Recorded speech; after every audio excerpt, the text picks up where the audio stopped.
la misma localidad y vamos a la iglesia, pero a veces podemos viajar a otros lugares o ir a otras localidades cercanas y vamos a una iglesia y siempre vamos a sentirnos como en familia, ¿no? Y eso es algo que realmente es maravilloso. Yo tengo 2 hijos y me acuerdo también que mi mamá nos decía a nosotros, ustedes cuando van a algún lugar nuevo, a alguna ciudad, incluso a otros países, ¿no?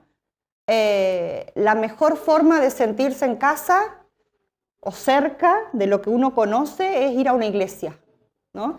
Y eso es lo que hacíamos, o sea, buscábamos siempre, antes se buscaba por las páginas, ahora se busca por internet, buscábamos una iglesia, íbamos y siempre es esta sensación, ¿no? Es como que, bueno, somos familia y eso realmente es algo muy lindo y bueno, les agradezco a ustedes por la calidad del recibimiento. Antes de comenzar el tema, ¿qué les parece si hacemos una oración y después sí ya empezamos? ¿Sí? Padre amado que estás en el cielo, gracias porque hoy nos permites estar acá compartiendo este momento.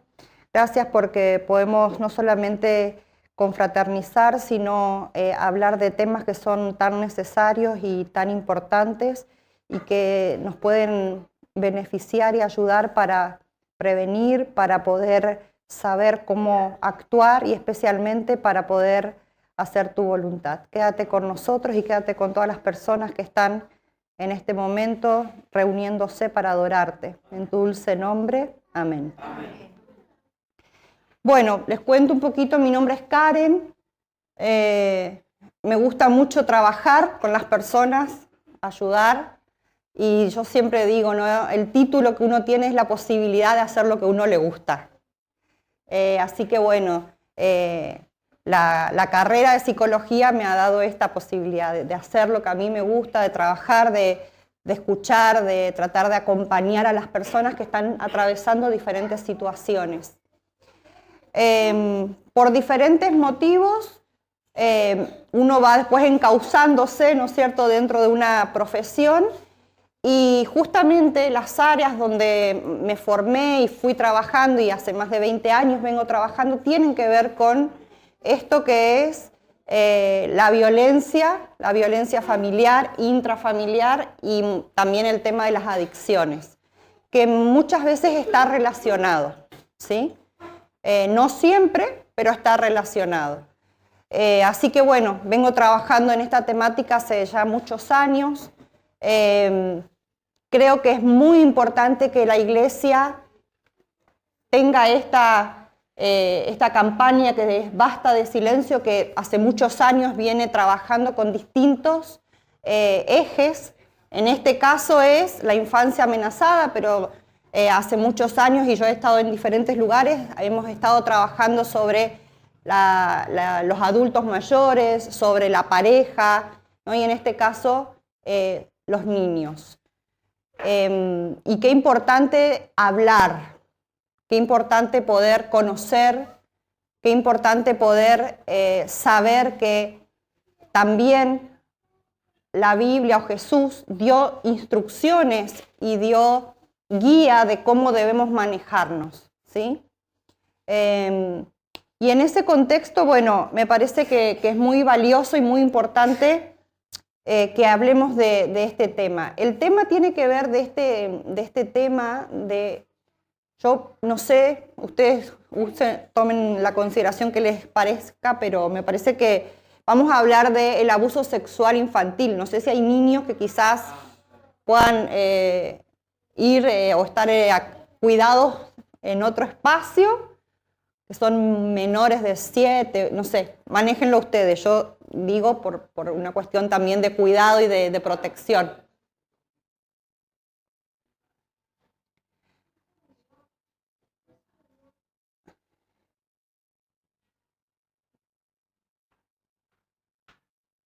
Si bien es importante hablar de todo, siempre hay cosas que hay que tener, digamos, precaución y cuidado de acuerdo a la edad, a la capacidad y posibilidad que tengan de entender ciertas cosas.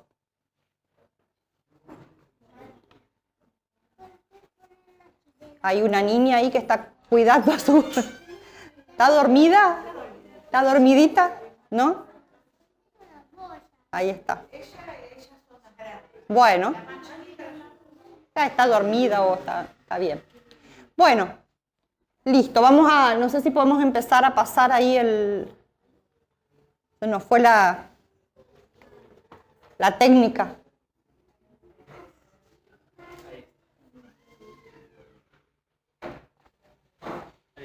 Bien.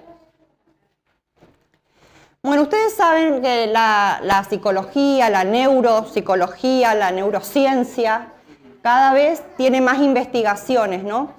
Históricamente se consideraba a los niños como adultos pequeños, ¿sí? Entonces, obviamente no había la ciencia, no había información en entender que el cerebro estaba en un proceso de desarrollo, que los niños tenían que ir atravesando distintas etapas evolutivas. Entonces, por eso también, por muchos años, apenas el niño tenía capacidad de moverse un poco, se los ponía a trabajar, ¿no? O incluso se los exponía a situaciones como, por ejemplo, casarse o estar en pareja, ¿no? Incluso hay lugares todavía en el mundo donde existen esas leyes o esas costumbres, pero por supuesto que a partir de las experiencias y a partir del aumento de la información y el conocimiento, se fue descubriendo que en realidad hay etapas evolutivas y el cerebro y los niños especialmente están en un proceso de crecimiento, de desarrollo, donde están aprendiendo y no están preparados para poder vivir situaciones que sí, obviamente, puede vivir una persona adulta. Por otro lado, históricamente ustedes saben que ha habido siempre, desde que entró el pecado al mundo, la violencia fue parte. De hecho, la primera situación de violencia, ¿en qué familia se dio? En la primera familia que existió, ¿no? O sea, tenemos la situación de Caín y Abel, que eran hermanos, y que uno termina matando al otro. Por lo tanto, desde el mismo momento en que entró el pecado al mundo, empezó a instalarse también la violencia, la agresión, y esto obviamente se fue replicando. Por lo tanto, en general, se ha visto que quienes están expuestos a sufrir situaciones de abuso generalmente son quienes están más vulnerables, quienes están más indefensos. ¿Quiénes son los que están más indefensos en general? Los niños, los ancianos, los pobres y los enfermos y las mujeres, ¿no?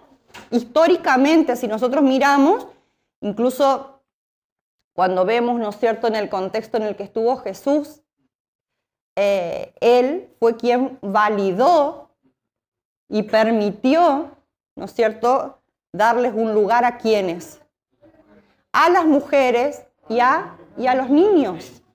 Porque a pesar de que había obviamente un contexto cristiano y donde ellos consideraban que estaban haciendo lo que la Biblia decía, culturalmente estaban atravesados por estas ideas donde había una diferencia en el valor que podía tener una mujer, un hombre, un niño, ¿no? Pero Jesús fue uno de los primeros que hizo desde la práctica esta validación de la mujer y de los niños, de los enfermos y de las personas mayores.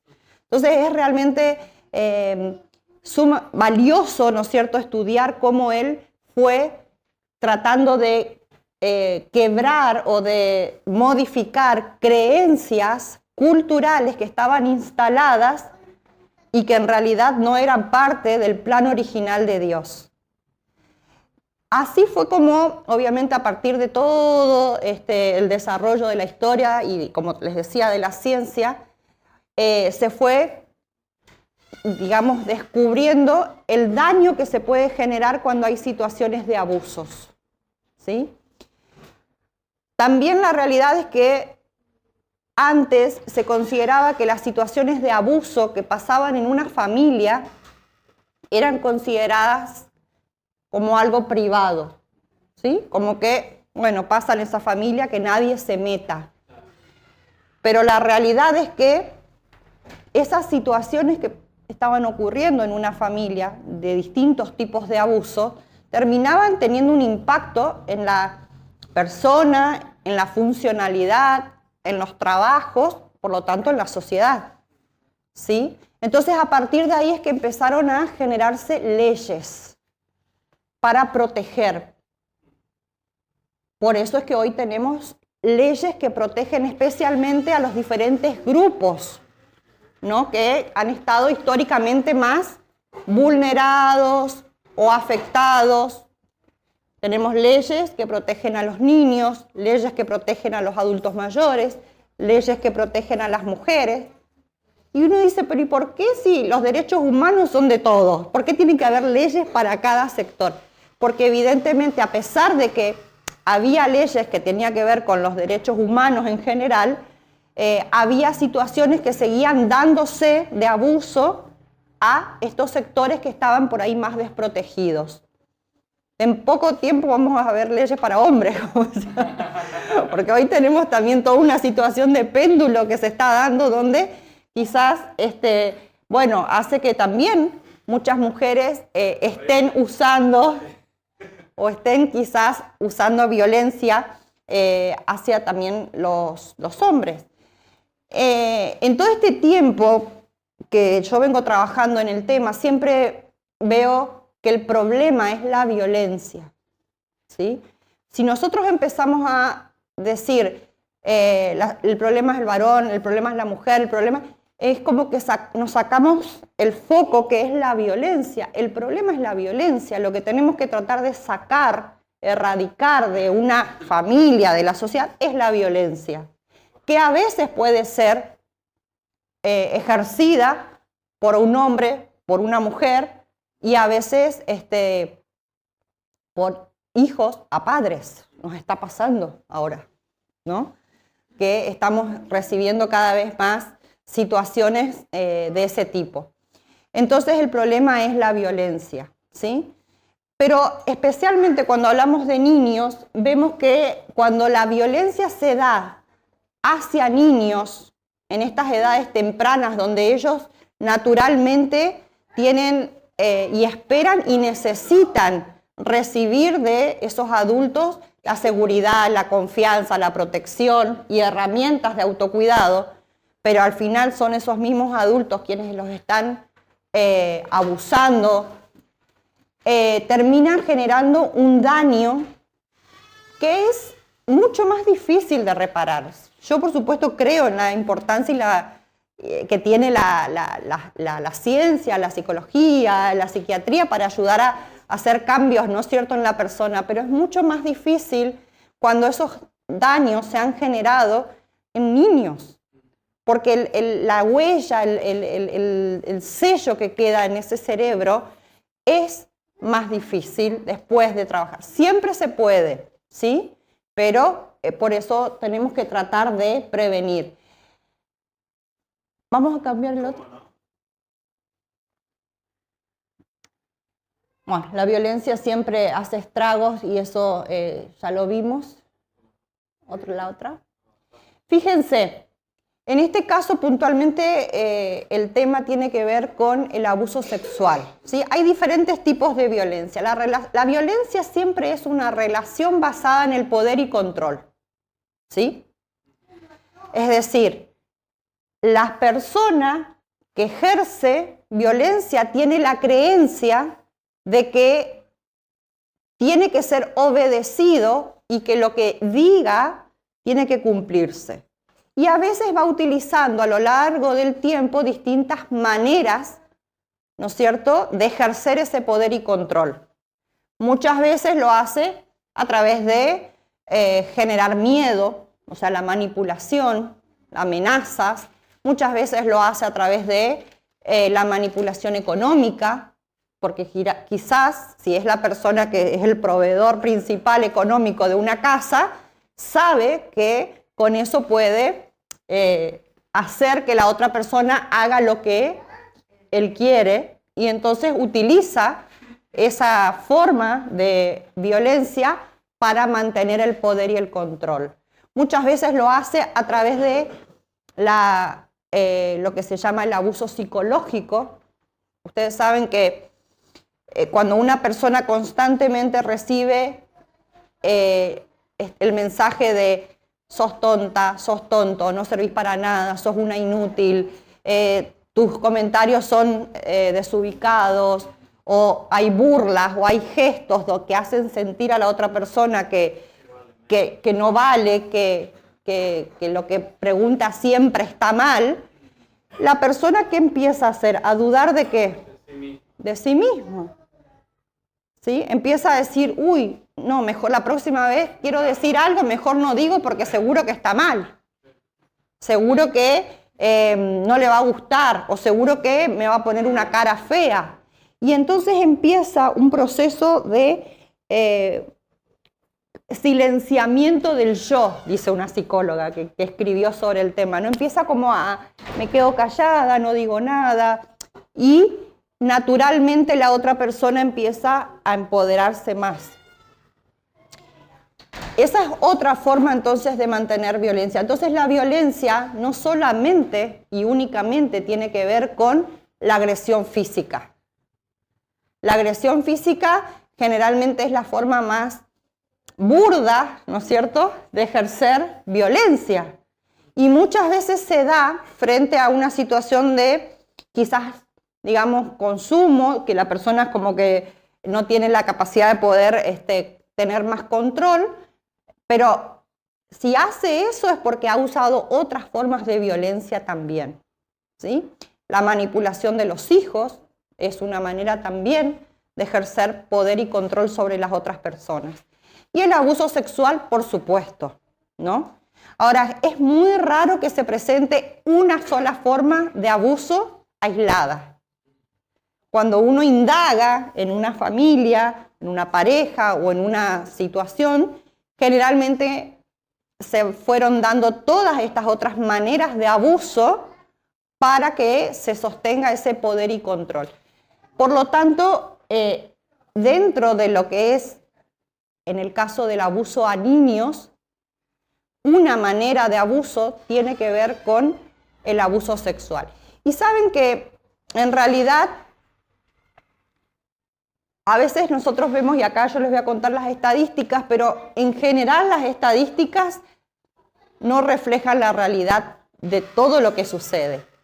Porque es muy, y más en este tipo de casos, es muy vergonzoso llegar a hacer esta denuncia. Genera sentimientos encontrados en la persona que descubre, que sabe, que se da cuenta, ¿no?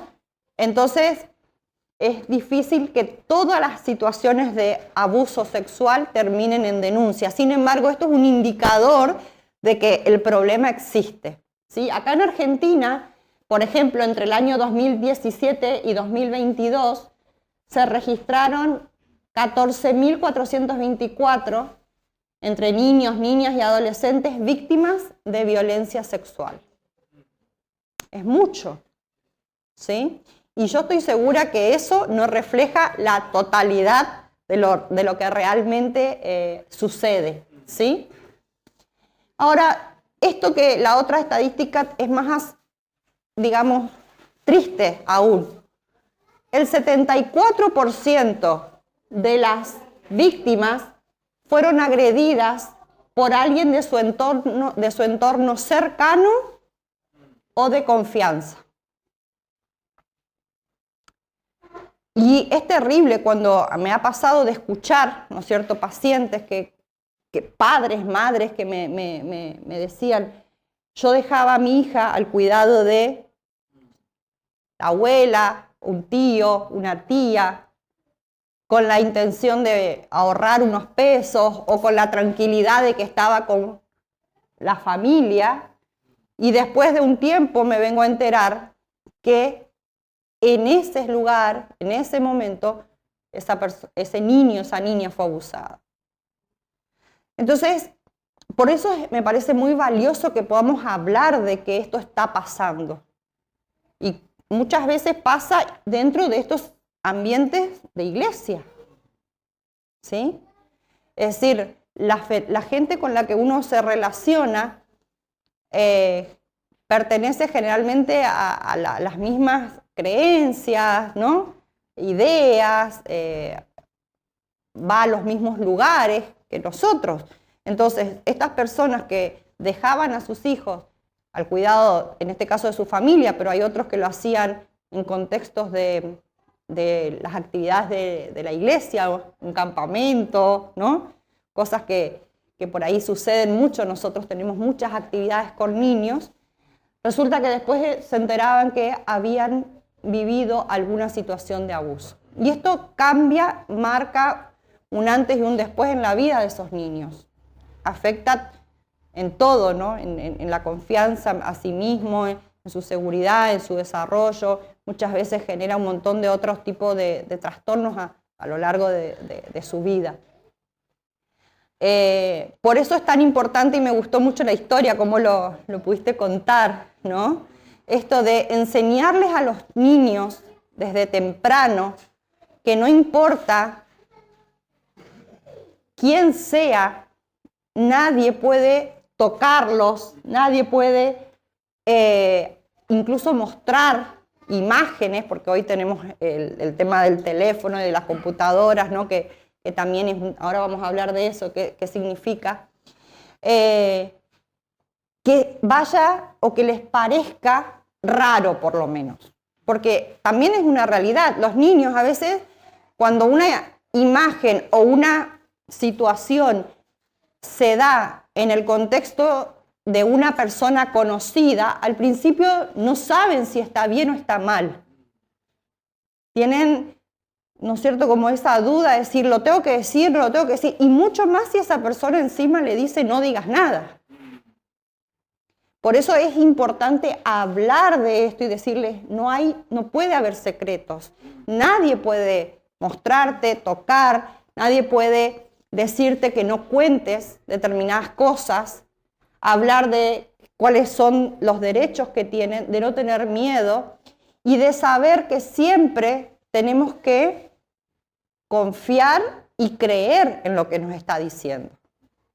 Lamentablemente también hay muchos casos donde los niños les han contado a los adultos y los adultos quizás por el temor de todo lo que implica aceptar esa realidad, que muchas veces implica situaciones difíciles como incluso una separación, les dice seguramente que no es así, minimizan, ¿no? No les creen y terminan obviamente generando un doble daño en ese niño, en esa niña que está viviendo esa situación de abuso.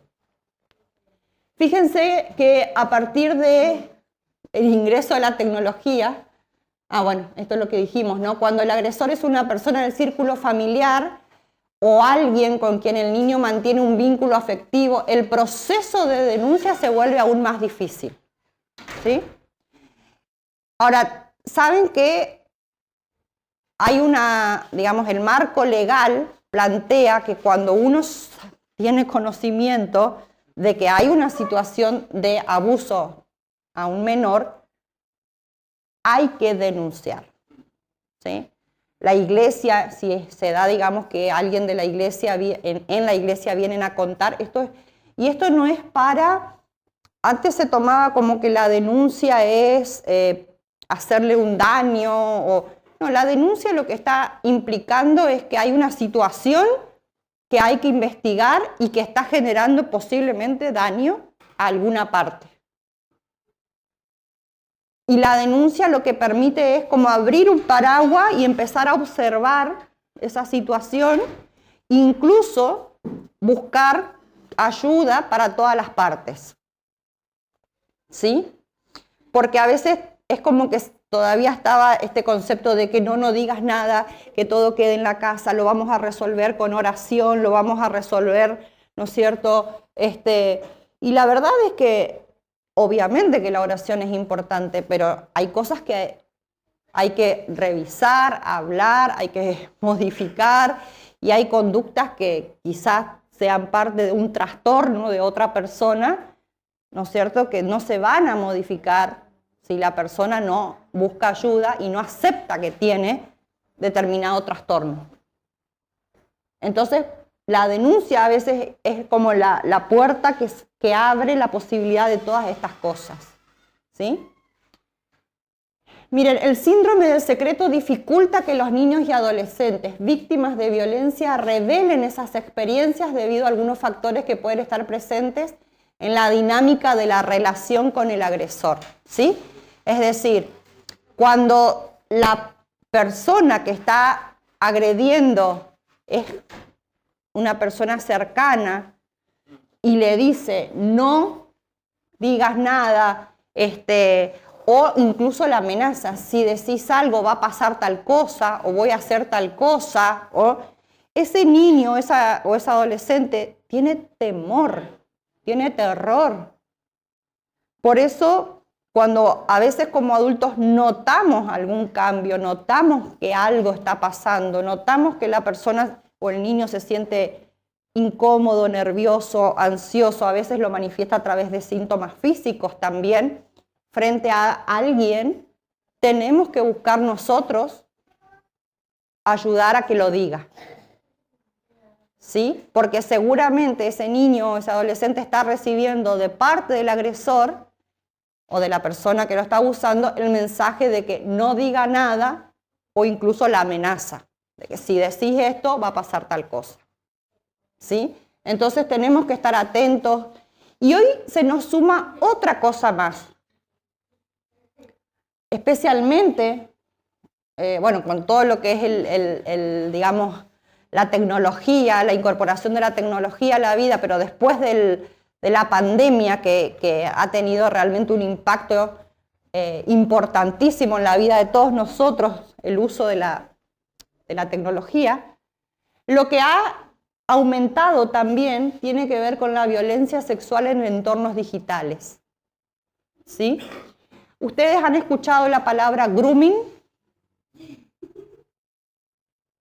Bueno, la palabra grooming es una palabra que se, digamos, da a partir de las nuevas formas de abuso y tiene que ver con el acoso sexual a través de las redes sociales, del internet, ¿no? De la tecnología.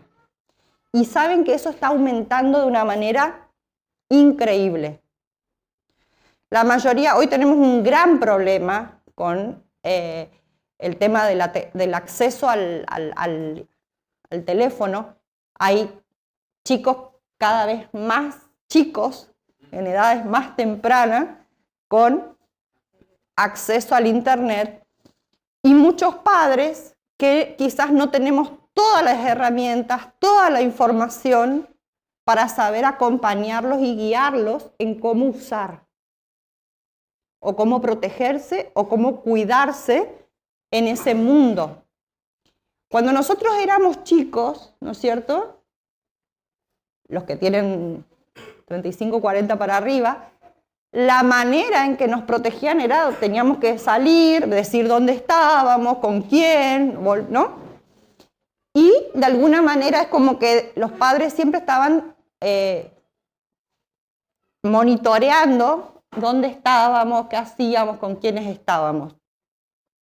Y había como un poco más de alerta cuando salíamos de la casa, ¿sí? Resulta que hoy la mayoría de los chicos no quiere salir de la casa. ¿Por qué no quiere salir de la casa? Está cómoda, Por el wifi, porque están cómodos, pero están en su casa conectados con el mundo, ¿sí? Y muchas veces los padres tienen, entre comillas, la tranquilidad de que el hijo está en la pieza, ¿no? Pero no saben qué está haciendo o con quién se está comunicando. Y esta situación que vino a instalarse a nuestras vidas, por lo tanto tenemos que aprender a convivir con esto, ha hecho que haya muchas justamente personas con trastornos que utilicen la tecnología para buscar conectarse con niños y desde la tecnología empezar a tener justamente este tipo de vínculos que representan muchas veces o terminan en situaciones de abuso, ¿sí? ¿Por qué abuso? Porque empiezan a pedir fotos o a mandar fotos, a extorsionar si no mandan o si mandan, ¿sí? Y muchos chicos que están viviendo esto posiblemente no se animen a contar que están viviendo esto, ¿sí? Por eso los padres tenemos que aprender y tenemos que quizás a veces formarnos en tecnología, es decir, las herramientas digitales, cómo hay control parental, cómo saber. Hay toda una cuestión de decir, bueno, hasta dónde es la privacidad de nuestros hijos, pero hasta dónde es la responsabilidad nuestra como adultos de saber qué está pasando en ese mundo, porque ellos están expuestos al mundo, aunque estén físicamente en nuestra casa. Entonces, esto es parte también de lo que hoy tenemos que tener, digamos, en cuenta. Se ha dado mucho. Hoy tenemos el tema de la pornografía. Chicos de 9 años ya están conectándose o están recibiendo invitaciones, ¿no? Para ver y estar conectados a esto. Entonces, a veces, como padres, tenemos miedo de hablar de estos temas pensando que son chicos. Pero resulta que ellos ya están recibiendo la información de todas maneras, ¿no es cierto? Incluso a través de los celulares o de la tecnología. Entonces, cuanto antes nosotros podamos hablar de que existen estas cosas, de que existe el abuso digital, sexual digital, de que tenemos que evitar dar información privada, de que no tenemos por qué dar información que tenga que ver con la sexualidad de la persona, ellos van a estar más protegidos y van a poder tener herramientas para poder de alguna manera o poner límites o contar lo que están viviendo, ¿sí? Pero es algo que nosotros hoy es parte de nuestra realidad. Un aspecto relevante, fíjense que lo que hablábamos hoy, tiene que ver con cómo las madres especialmente reaccionan frente a una situación de abuso. Si la mamá cree lo que el hijo o la hija le dice y actúa en consecuencia, o si la mamá le dice, no, seguramente te estás imaginando, estás inventando, ¿sí? No creo que sea para tanto, quizás fue algo que no era lo que vos pensaste que era, ¿sí? Depende cómo actúe especialmente la mamá en cuanto a creer y hacer, va a determinar también el impacto que va a generar en ese niño, en esa niña, en ese adolescente, lo que vivió y lo que pasó, ¿sí?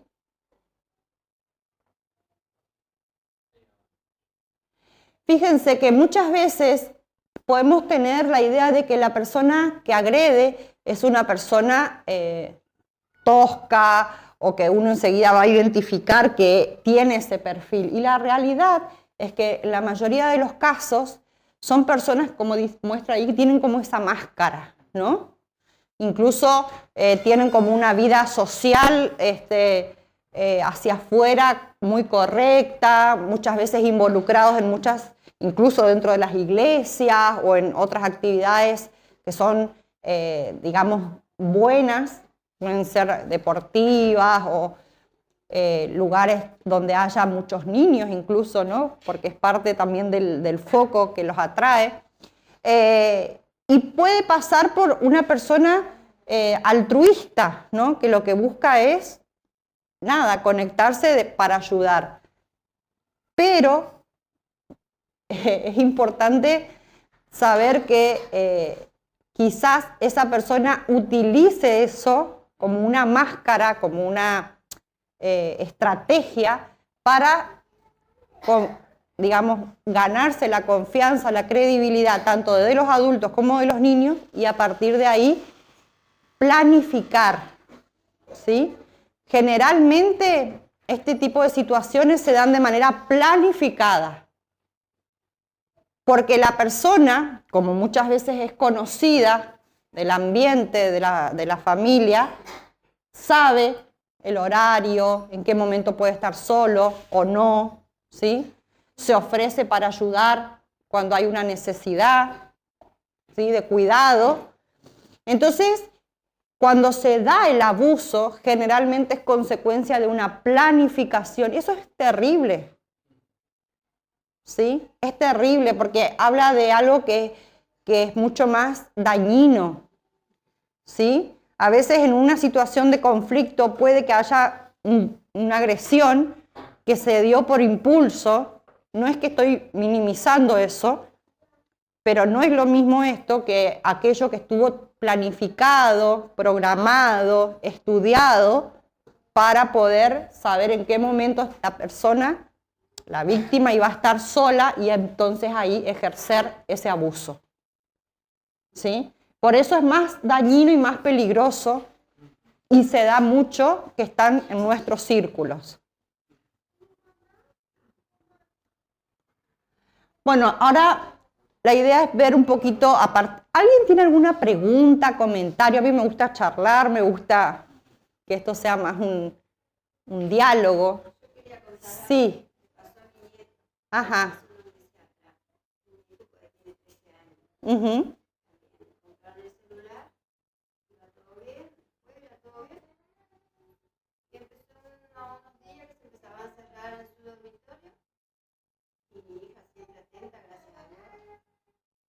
Y a irte vení con el shower, a irte vení bañarte shower. ¿Qué estás haciendo? Estoy con el celular. Cuando se fue a bañar un día, ya había pasado como una semana y unos días más, ella va y mira el celular. Y vio a alguien que ella no conocía y se mandaba mensajes, un hombre grande. Uh-huh. Y le decía, venite a la, al escenario. Conseguiste unas amiguitas y veniste acá al escenario. Ya había ido el 2 o 3 meses. Y le decía, ¿a dónde vas? No, voy con, vamos a poner Juan, vamos a ir hasta la escena, pero vamos y venimos. Pero vas y venís, le decía. Bueno, le hacía caso, iba y venía. Bueno, el hombre le decía, tráete unas amiguitas que traje una cerveza y vamos a tomar, pero no digas nada a nadie. Bueno, mi hija lo dejó. Después mi hija le sacó el teléfono y le mandó al hombre. Y le dice, ¿y cuándo nos vamos a ver? Le dice, tengo unas amiguitas, le contestaba. Bueno, otra vez, pero no le digas a nadie, no vas a decir a nadie a nadie. Entonces agarra a mi yerno y se va. Y había un muchacho grande, que era un amor. Y le dice, hola, buenas tardes, y yo le empecé a saludar. Dice, ¿usted vive por acá? No, dice yo, vivo, no sé, no, acá en el Diamante. Ah, dice, ¿usted viene a pescar? No, dice, me vengo a juntar con unos amiguitos. Entonces mi yerno se le da, le dice, pero ese amiguito es mi hijo. Y eso, ¿por qué lo llamas? Y acá, si vos querés tener amiguitos, andá allá al barrio. Pero no los llamé acá. Y enseguida llamaron a la policía. Entonces le preguntaron a mi nieto qué es lo que le decía el hombre. Y mi nieto le dijo, no, dice, él habla en inglés. Justamente él no es de acá, dice, y habla en inglés. Bueno, lo metieron preso y todo. Pero mi hija le contó, ¿por qué no nos contaste? ¿Por qué no nos dijiste que tenías ese amigo? Porque viste, mami, que íbamos, dice, pero a él nos trataba bien. Entonces ella le preguntó cosas. No, dice, íbamos con amiguitas, dice, pero nunca nos tocó, nunca nos habló mal. Además no le entendíamos mucho lo que hablaba. Por eso siempre hay que estar atenta a cómo se ve. Uh-huh. Porque si ella no les hubiese fijado, vaya a saber qué hubiese pasado con las nenas y con los hijos. Hoy debería estar en peligro los nenes y las nenas. Por supuesto, sí, sí, sí. Qué bueno que los padres estaban atentos y tampoco explotaron, sino que usaron una estrategia. Y ahí hay que diferenciar que los adultos somos responsables y estamos ayudando y nuestros hijos nos miran cómo manejamos las cosas. Sí, porque si hubiesen explotado, si hubiesen hecho un escándalo, ese chico nunca más hablaba y no significa que el problema no esté. Y ahí le cuentan todas. Exacto, sí. Joana tenía, siempre comprado un teléfono, después le compré otro. Y yo se lo dejaba, pero ella se conectaba. Ella se conectan. No, él ya no tiene noción de la hora. Ujú. Ya se conectaba. Por eso ahora, hace años, hace como 2 años, no tiene más teléfono. Porque se conectó con un hombre, un muchacho grande, y la mandaba que fuera a las 11 de la noche allá a la vuelta de los Langones. Y yo sentí esos mensajes, ¿cómo iba a ir? Y bueno, y entonces le dice que eso estaba mal. Y la iban a secuestrar un hermano por parte de padre para entregársela a ese hombre. Claro. Entonces, ya, porque las hermanas siempre estaban conectadas con ella. Mami, mirá lo que está mirando la Joana. Mami, ¿qué es esto? Siempre ellas estaban atentas. Claro. Y bueno, Sí, hay que tener cuidado. O sea, hoy no solamente se trata de, digamos, el mundo real, sino que tenemos un mundo virtual paralelo que sí. No sé si hay una edad considerada para el tema del celular en los niños. Bueno, es un tema que está todavía en discusión en el sentido de que los chicos tienen, claro, tienen que aprender Hay algo que sí es importante saber, y es el cerebro, ¿no? Ustedes saben, se forma de atrás hacia adelante, y el lóbulo prefrontal es lo último que se forma, y uno como padre tiene que ayudar a los hijos a ir desarrollando habilidades de autorregulación, de autocontrol, ¿no? ¿Qué sucede cuando un niño empieza a usar el teléfono? Empieza a generar una descarga de dopamina, ¿no es cierto?, que es algo que le genera placer y le da digamos, estas ganas de seguir estando ahí, claro, y puede generar una dependencia o una adicción. En un niño, en un cerebro que no tiene las herramientas necesarias de autorregularse, de tener autocontrol o de saber cómo frenar. Por lo tanto, la recomendación es que se trate de evitar lo más que se pueda, a menos que sea por algo necesario y ordenado, pero a la vez vigilado por los adultos. Porque no es necesario, fíjense, hoy los chicos tienen celular, incluso van a la escuela, y es un problema en la escuela, es un problema en el secundario, es un problema el uso del celular, ¿sí? Entonces, a veces los chicos van y y la realidad es que se aburren y quieren estar todo el tiempo con el teléfono, pero la realidad es que no necesitan el celular en la escuela. Es decir, todos nosotros crecimos, no es una necesidad para aprender. Sí puede que se utilicen en algunas situaciones, nuevas tecnologías, bueno, momentos especiales, pero tampoco es algo indispensable. Entonces es como que apareció el celular y todo el mundo lo incorporó a todas las áreas, a todas las edades, y no, la realidad es que el impacto que tiene en la mente de un niño el uso del teléfono es totalmente diferente. Si a nosotros los adultos nos cuesta. Miren, yo hago, así como hicimos hoy a la mañana, todos los lunes tengo espacio grupal, ¿sí?, para varones que han sido denunciados por violencia. Y una de las reglas es no usar el celular, ¿no? Es decir, por 1 hora tenemos que estar, mirarnos, conectarnos, escucharnos, que esto es algo que también la tecnología está haciendo que dejemos de mirarnos, escucharnos, conectarnos, hablar, porque estamos todo el tiempo mirando a ver y hablándonos con un montón de personas que no están acá, y dejamos de escucharnos y conectarnos con los que estamos, ¿sí? Entonces, pero estas son reglas que hay que poner. Entonces, parte de lo que hacemos es poner esto como regla, pero a la vez yo les digo, si lo pueden hacer acá, también ustedes en sus casas pueden decir, vamos a dejar por 1 hora y me voy a conectar con mi familia para escucharlo, ¿sí? Nosotros ponemos porque nosotros los niños, que es el peligro que ellos corren, pero también los padres, muchas veces nos damos el ejemplo, porque uno va a una reunión con la familia y a veces los padres están más conectados con el teléfono y los chicos cuando quieren hablar con los padres no pueden porque el papá no, estoy mirando la serie, no, estoy mirando esto.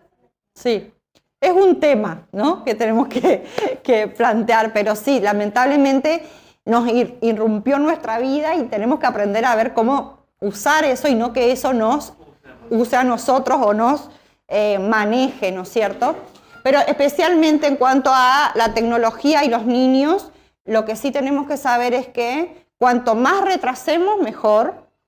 Y si tienen acceso, tiene que estar controlada, ¿no es cierto?, supervisada, especialmente porque, primero, no es necesario, ellos necesitan desarrollar habilidades que tienen que ver con el juego, ¿no?, un montón de otras cosas, y segundo, porque existe este tipo de peligros, ¿no?, como el grooming, que es justamente el acoso sexual a través de la tecnología.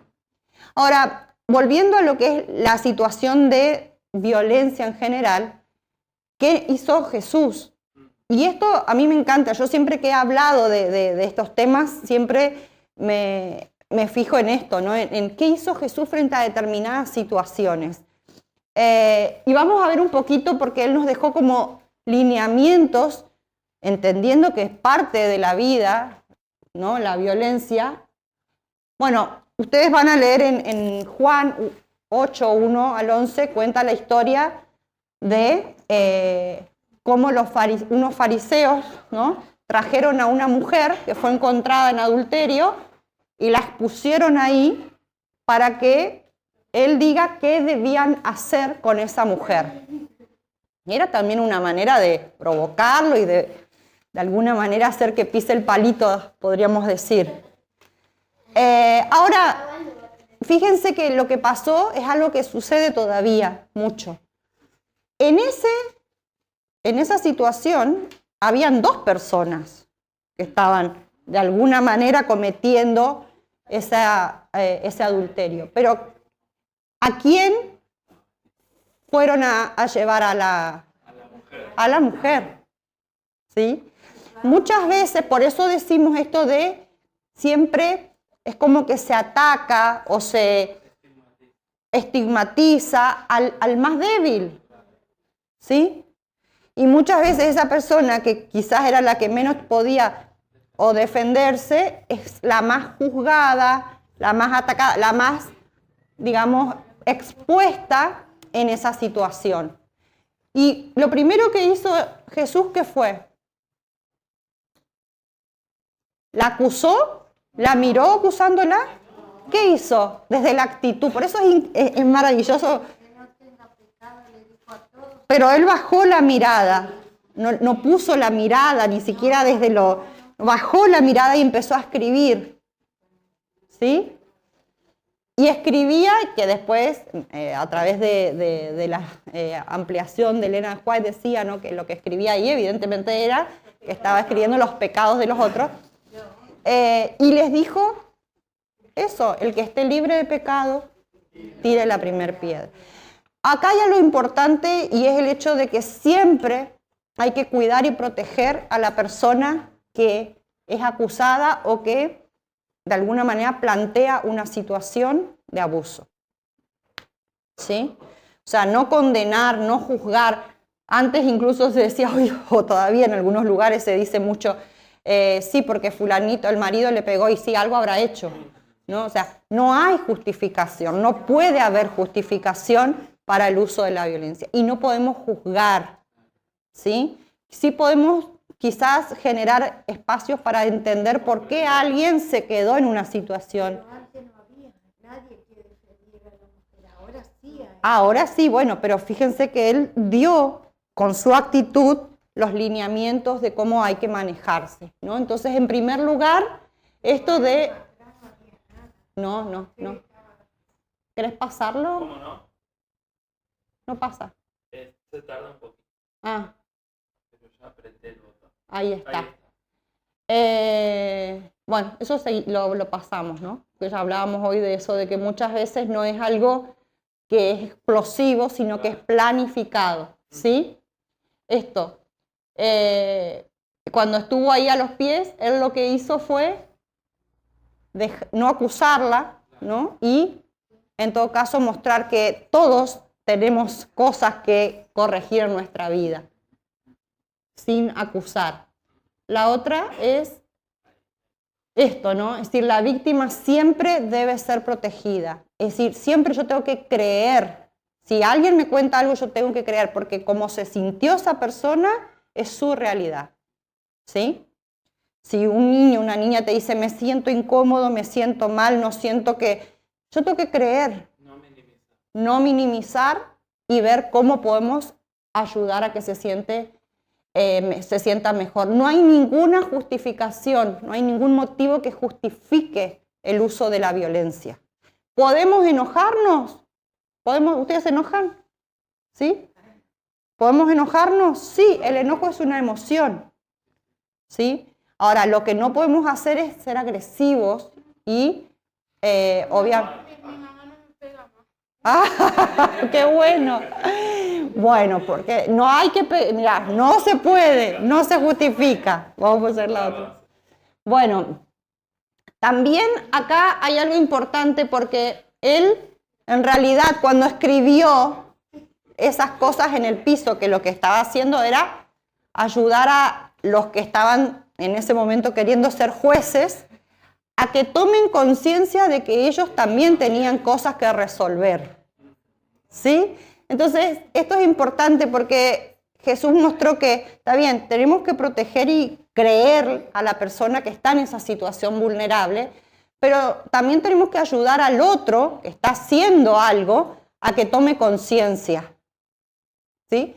Y en este sentido, como yo les decía, uno de los trabajos que yo hago es trabajar con varones que fueron acusados de violencia. Y cuando llegan al grupo, llegan enojados porque ellos sienten que eso es prácticamente el juicio que ellos...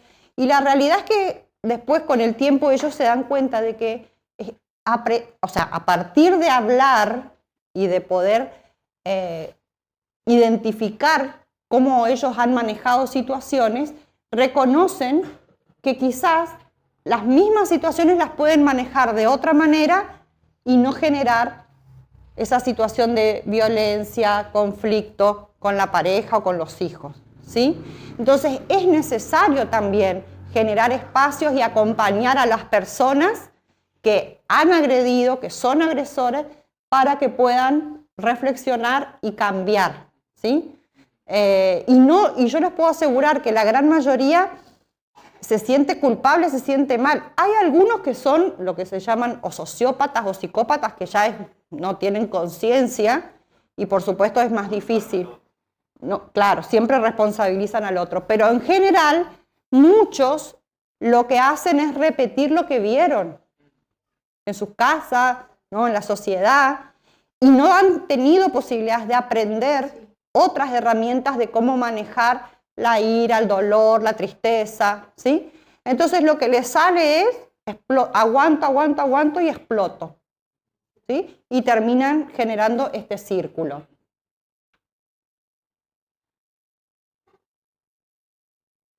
La otra regla que nos dio, ya va a venir. ¿Avanzó? Sí.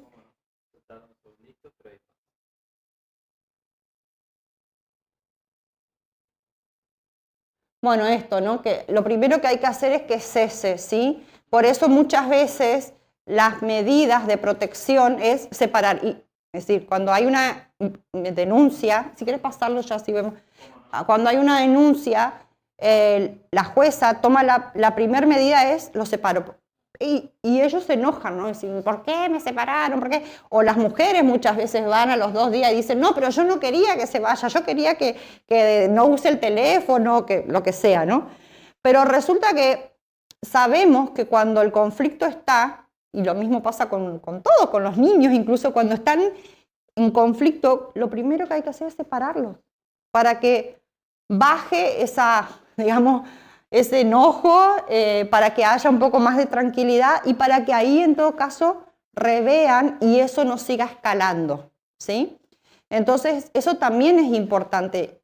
Hoy decía Cristian que me pareció muy importante lo que él señaló, ¿no? A veces la separación no implica que la pareja tenga que terminar divorciada, y mucho menos en estos contextos donde quizás lo que hay es falta de herramientas para saber cómo resolver los conflictos.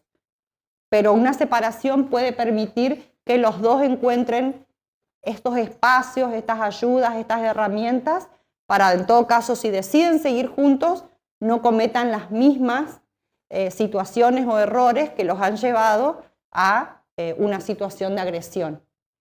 Entonces, esto es importante, es decir, todos, y esto lo mostró Jesús en esto, ¿no? Es decir, todos son importantes, todos deben recibir ayuda, ¿sí? No es que vamos a culpar a uno, lo vamos a aislar, ¿no es cierto? Y solamente nos vamos a centrar en la persona que fue agredida.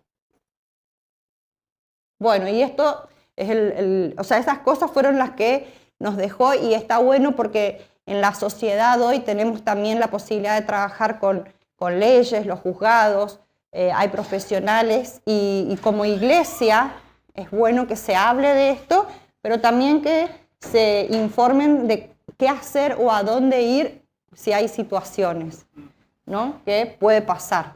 Cuando hay situaciones de abuso sexual, sí o sí hay que denunciar, ¿sí? No hay manera de decir, ay, no, es algo que está pasando en esa casa. No, hay que denunciar, porque incluso muchas veces la persona, ya sea los niños o las personas adultas, tienen temor a hacer la denuncia, entonces... Exacto, entonces es importante de afuera, el que sabe y tiene conocimiento, hacer eso para que cese esa situación, ¿sí? Así que bueno, un poco la idea era esto, que podamos saber que estamos en un mundo que lamentablemente está lleno de maldad, que el plan original de Dios nunca fue que exista violencia. De hecho, Él creó al hombre y a la mujer en igualdad de condiciones, y la restauración, ¿no?, digamos, de lo que Él quiere para nuestras vidas es que volvamos a tener esa situación de igualdad, ¿no es cierto?, de equilibrio, donde haya respeto por sobre todas las cosas. Lamentablemente, bueno, en este mundo de pecado hay maldad, a veces hay malos hábitos, hay situaciones que hacen que las personas quizás actuemos de maneras que no son las más adecuadas, pero lo importante es que podamos reconocer y buscar ayuda para ver cómo modificar eso. Así que bueno, muchas gracias. Y bueno, cualquier cosa a disposición por si hay otra cosa que pueda ayudar. Que tengan un buen sábado.